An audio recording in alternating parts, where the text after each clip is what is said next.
Alors, il faudrait savoir que en droit successoral camerounais, le conjoint survivant est le mal-aimé, hein. Mal-aimé, je m'explique parce que en fait, dans l'ordre de succession, il n'apparaît qu'en quatrième position. C'est-à-dire que les premiers sont les descendants, à savoir les enfants et petits-fils. Les seconds, ce sont les ascendants collatéraux privilégiés, à savoir le père, la mère, les frères et les sœurs.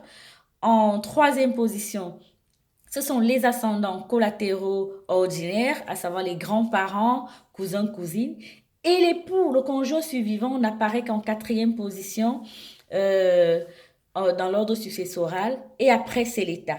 Donc ça, c'est déjà une nuance à apporter.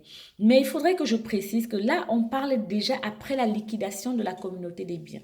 C'est-à-dire que quand vous êtes marié, au régime monogamie, communauté des biens, au décès de votre conjoint, vous avez droit systématiquement à la moitié des parts des biens qui constituent la communauté entre votre époux et vous.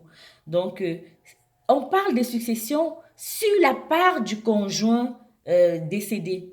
Ça, il faut être clair, il faut qu'on comprenne. Donc, sur la part du conjoint décédé, c'est où le conjoint survivant n'apparaît qu'en quatrième position. Mais il a déjà eu droit déjà à sa part dans la liquidation des biens. Le problème qui se pose est la situation de la veuve dépend s'il y a eu des enfants ou pas dans le couple où il y a les parents survivants. S'il y a des enfants dans le couple et que ceux-ci sont âgés de moins de 21 ans, le conjoint survivant, on parle de la veuve en ce moment, a le choix soit d'être usufruitière de tous les biens jusqu'à ce que ses enfants aient 21 ans, soit prendre de droit, elle a droit à un quart des biens de son mari en entière propriété. Donc voilà, soit elle est usufruitière, soit elle a droit à un quart.